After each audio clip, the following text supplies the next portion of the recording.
Guys, வீடியோக்குள்ள போகிறதுக்கு முன்னாடி சேனல் லைக் பண்ணுங்கள், சப்ஸ்கிரைப் பண்ணுங்கள், அந்த பெல் ஐக்கன் ஆலில் போட்டுங்க. அப்போ தான் மேலும் மேலும் வீடியோ போக எங்களுக்கு மோட்டிவேட்டாக இருக்கும்.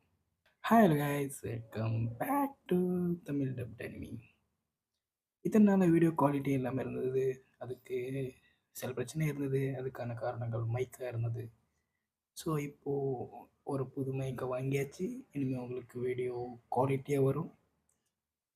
இனி எந்த பிரச்சனையும் இல்லாமல் நீங்கள் அனிமேஸை பார்த்து என்ஜாய் பண்ண முடியும். இப்போ வாங்க வீடியோக்குள்ளே போகலாம். எபிசோட் ஸ்டார்டிங்கில் வந்து ஒரு நரி கூட நம்ம தலைவன் சண்டை போட்டுட்ருக்கான். அந்த ஃபைட்டிங்கில் அந்த நரியும் நம்ம ஹீரோ நேருக்கு நேராக மோதுறாங்க. அப்போ நம்ம ஹீரோ, என்னால் இதை தனியாக செய்ய முடியாது, ஏன்னா என்கிட்ட ஹீலர் கூட இல்லை அப்படின்னு சொல்லி அந்த நரியை பார்த்து பயந்து ஓடிட்டு இருக்கான். அப்போ நம்ம ஹீரோ, என் பேக்கில் வெறும் சாப்பாடும் தண்ணி மட்டும்தான் இருக்குது. இந்த மாதிரி நேரத்தில் என்கிட்ட ஒரு மேஜிக் ஆயுதம் இருந்தால் நல்லா இருந்திருக்கும் அப்படின்னு நினைக்கும் போது, ஆயுதம் அப்படின்னு சொல்லிட்டு இருக்கும்போது அப்போ தான் அவருக்கு ஞாபகம் வருது. அவரோட இன்வென்டரி ஆன் பண்ணுறாரு. அதில் அவருக்கான ஒரு பர்ஃபெக்டான ஆயுதம் கிடைக்கிது. அந்த நேரத்தில் அந்த இன்வெர்டர்லேருந்து கிடைச்ச ஆயுதத்தை எடுத்து எதிர்க்க வந்த நரியை ஒரே போடு போட்டாரு பாருங்க. அந்த நரி செத்தே போச்சு.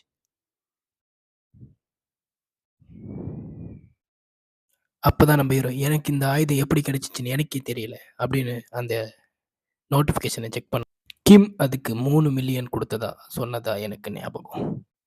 ஆனால் இதெல்லாம் என்னால் கண்டிப்பாக வாங்க முடியாது. ஆனால் இப்போ இது எனக்கு எமர்ஜென்சி. இதை நான் கரெக்டாக பயன்படுத்தி ஆகணும். அப்போ நம்ம ஹீரோ திரும்பி பார்க்கும்போது, என்ன இது வலி குறையுது அப்படின்னு சொல்கிறாரு. அந்த நேரத்தில் ஒரு நரி அவர் முன்னாடி வருது.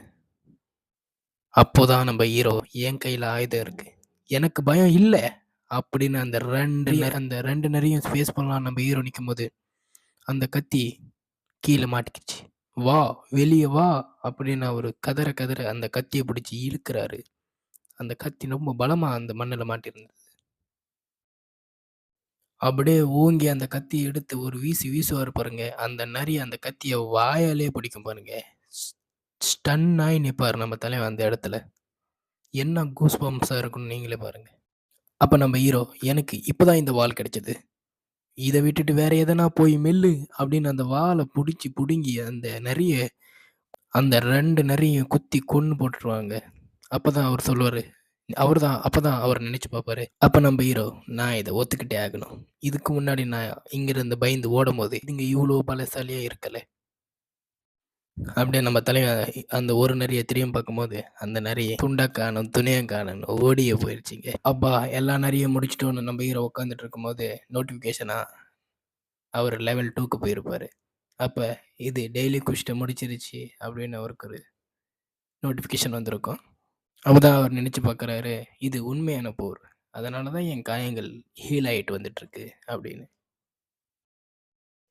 இப்போ தான் புரியுது, இது உண்மையான போர், அதனால தான் என் காயங்கள் ஹீல் ஆகிட்டே வருது, இதால் என் பாயிண்ட்ஸும் அதிகமாகிட்டு இருக்கு. என்னோட அடிப்படை திறனுமே இன்னும் என்னால் பலமாக்க முடியும். பாயிண்ட்ஸ் அதிகமாக என்னோட பலமும் அதிகமாகும் அப்படின்னு எனக்கு தோணுது. என்னால் முடியும், கண்டிப்பாக என்னால் பலசாலியாக முடியும். எனக்கு தெரிஞ்சு அதுங்க 5 சின்ன மிருகம் தான் நினச்சி நான் அதிகமாக ஓவர் பண்ணுறேன்னு நினைக்கிறேன். இதுங்ககிட்ட எக்ஸஸ் ஸ்டோன்ஸ் எதனா இருக்குமா? ஹே, என்ன இது? இதுக்கு பதிலாக எனக்கு எதனா ஐட்டம்ஸ் கிடைக்குதா? எனக்கு இந்த வினோதமான விஷயங்கள் எல்லாம் நடந்துக்கிட்டு இருக்கு. இதில் ஸ்டோர் இருக்கா? இதில் எதனாவது வாங்க முடியுமா? இதில் அந்த ஆப்ஷன் இருக்கா அப்படின்னு அந்த ஸ்டோர்லேருந்து அவருக்கு கிடைச்ச ஒரு பொருளை அவர் விற்கிறாரு. அதுக்கு அந்த ஸ்டோர்லேருந்து $20 கிடைக்கிறது. அப்போ நம்ம தலைவன், இதோட பணத்தோட மதிப்பு எவ்வளோ இருக்கும்? இது ஒரு ரேங்க் டஞ்சனாக இருக்குமோன்னு அவர் நினச்சிட்டு இருந்தார். அதே மாதிரி இந்த 20 கோல்டுக்கு அவ்வளோ மதிப்பு இருக்காது அப்படின்னு அவர் நினச்சிட்டு. சரி, ஓகே. அதுக்கப்புறம் தலைவன் வாளோட எஞ்சி, பாசை தோக்கடிக்காமல் இந்த இடத்த விட்டு போக முடியாது, இல்லை நான் இந்த இடத்த விட்டு வெளியே போக எனக்கு ஒரு டெலிபோர்டேஷன் ஸ்டோன் தேவைப்படும் அப்படின்னு சொல்லிட்டு தன்னோட அடியை முன்ன வைக்கிறாரு. ஆனா, அந்த டெலிபோர்டேஷன் ஸ்டோன எங்க போய் தேடுறதுன்னு நம்ம தலைவனுக்கு குழப்பம் ஆயிடுச்சு. அதே மீறி இந்த இடத்துல இன்னும் கொஞ்ச நேரம் இருந்தா சாப்பிடவும் எதுவும் இருக்காது. அப்படின்னு யோசிச்சுட்டே நம்ம தலைவன் நிக்கும்போது சின்ன சத்தம். அதுக்காக நம்ம தலைவர் சொல்றாரு, "இது ஈரான் நெஞ்சனோ இல்லையோ எனக்கு தெரியல. ஆனா என்னால ஒரு பாஸ கண்டிப்பா தோற்கடிக்க முடியாது. ஆனா என்னால டெவலப் ஆக முடியும். அத நான் இந்த இடத்திலேயே என்ன நான் டெவலப் பண்ணிப்பேன்." அப்படின்னு சொல்லிட்டு வாள எடுத்துக்கிட்டு தயாராகுறாரு. அதே மீறி நம்ம தலைவன் அந்த பாஸ சமாளிக்கிறதுக்குள்ள, "நான் இங்கேயே இறந்து போகவும் வாய்ப்பு இருக்கு." அப்படின்னு சொல்லிட்டு அந்த இடத்துல ஒரு அதிக லெவலா இருக்கிற அந்த நரிங்க கூட்டமா வந்திருக்கு. அந்த நரிங்கள பார்த்து நம்ம தலைவன், "நான் சாக விரும்பல." அப்படின்னு அந்த நரிங்க கிட்ட போட்டி போட நம்ம தலைவன் கிளம்புறாரு. அந்த நரிங்கள பார்த்து நம்ம தலைவன், "நான் பயப்படக்கூடாது. நான் ஏற்கனவே சாவ பார்த்து தான் வந்திருக்கேன்." அப்படின்னு சொல்லிட்டு அந்த வாள எடுத்துட்டு அந்த நரிங்கள கொல்ல போறாரு.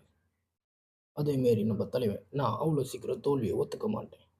நீங்களும் அந்த மாரி தான் நான் நினைக்கிறேன்." அப்படின்னு அந்த நரிய பார்த்து சொல்றாரு. அதே மாரி அந்த நரிங்கள பார்த்து, "உங்கள நான் சீக்கிரம் கொன்னுட்டா, அது எனக்கு குற்ற உணர்ச்சியா இருக்கும்."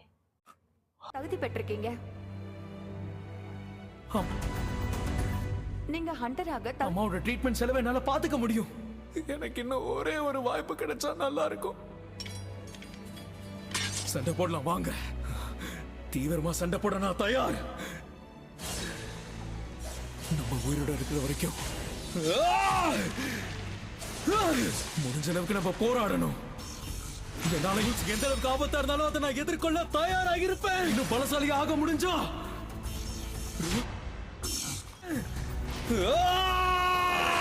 தலைவன வெளியே காட்டும்போது, ஊருக்குள்ள ஒரு புதிய டஞ்சன் உருவாயிருக்கும். அத பார்த்து அங்க இருக்கிற மக்கள், "இது சரியே இல்ல." அப்படின்னு சொல்லிட்டு இருக்காங்க. அந்த டஞ்சன காவல் காக்க ஒரு ஆபிசரையும் அவங்க போட்டிருக்காங்க. அதே மாரி போட்டி போட்டு அந்த உடைஞ்சு போன வாள பார்த்து அவரு, "இந்த வாள் இன்னும் பயன்படாது. இந்த வாள் இன்னும் தாங்காது." அப்படின்னு சொல்லிட்டு இருக்காரு. அதே மாரி இன்னைக்கு சாயந்திரத்துக்குள்ள இந்த ஆயுதங்கள் எல்லாம் டிஸ்போஸ் ஆயிடும். எவ்வளோ விலை உயர்ந்ததா இருந்தாலும் பழைய போராட்டத்துக்கு அப்புறம் அதுங்கெல்லாம் இந்த மாரி தான் ஆகும். ஆனாலும் இது ஒரு நல்ல ஸ்டாப்பிங் பாயிண்ட்டா இருக்க வாய்ப்பு இருக்கு. அப்படின்னு நம்ம ஹீரோ சொல்லும்போது, அந்த நோட்டிஃபிகேஷன் மெயில் வருது. அந்த மெசேஜில அவரு சொல்றாரு, "என்கிட்ட இப்போ 34 வுல்ஃப் ஆங்கர்ஸ் இருக்கு. 2 வூண்ட் டிராகன்ஸ் இருக்கு.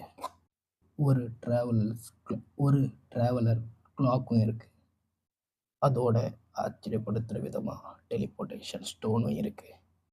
இதோட நம்ம தலைவன் கிளம்பணும்னு நினைக்கும்போது, நம்ம தலைவன், "நான் வலிமை அடையிற வாய்ப்பு இவ்வளோ எளிமையா கிடைக்குமா? மறுபடியும் கிடைக்குமான்னு தெரியலன்னு." அத பார்த்துக்கிட்டு அப்படியே நிற்கிறாரு அந்த டென்ஷன்ல. அதே மாரி இந்த டெலிபோர்டேஷன் ஸ்டோன பயன்படுத்தினா இந்த டஞ்சன் என்ன ஆகும்? இது மறைஞ்சிருமா? கேம்ல லிமிட்டட் டைம் இருந்த மாரி இது இருந்ததே தெரியாம மறையறதுக்கு கூட வாய்ப்பு இருக்கு அப்படின்னு சொல்லிட்டு இருக்காரு. என்ன நடந்தாலும் எனக்கு புரியாத விஷயத்துல தான் நான் சுத்திட்டு இருக்கேன் எனக்கு தோணுது. புத்தாவோட உள்ளங்கையில நடனமாடுற மாரி இருக்கு. நான் முன்னேறி போகணுமா? இல்ல பின் வாங்கணுமா?